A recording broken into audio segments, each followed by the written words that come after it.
Hello friends, welcome back to my channel. నేటి ప్రశ్న క్రింది వాటిలో సరైనవి గుర్తించండి. చూడండి ఫ్రెండ్స్, ప్రశ్న ఏబిసి స్టేట్మెంట్స్ ఇచ్చాడు, వీటిలో సరైనవి అన్నాడు.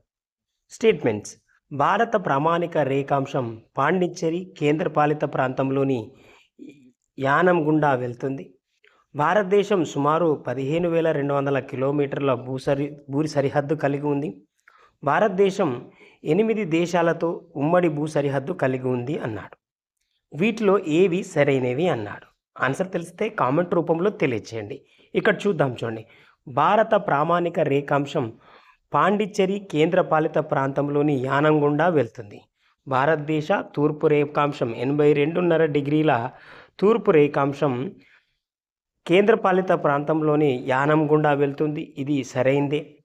రెండవ స్టేట్మెంట్: భారతదేశం సుమారు 15,200 కిలోమీటర్ల భూ సరిహద్దు కలిగి ఉంది. ఇది కూడా సరైందే.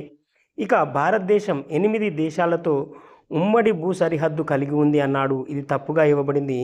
భారతదేశం 7 దేశాలతో ఉమ్మడి సరిహద్దు కలిగి ఉంది. అవి పాకిస్తాన్, ఆఫ్ఘనిస్తాన్, చైనా, నేపాల్, భూటాన్, మయన్మార్, బంగ్లాదేశ్. మరొకసారి, భారతదేశం 7 దేశాలతో ఉమ్మడి సరిహద్దు కలిగి ఉంది. Pakistan, Afghanistan, China, Nepal, Bhutan, Myanmar, Bangladesh.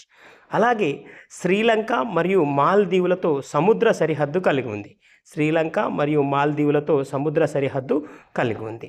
ఇక్కడ ఆన్సర్ చూద్దాం. ఏబి మాత్రమే సరైనవి. ఏబి మాత్రమే సరైనవి కాబట్టి ఆప్షన్ 3 అనేది సరైన ఆన్సర్. ఆప్షన్ 3 అనేది సరైన ఆన్సర్.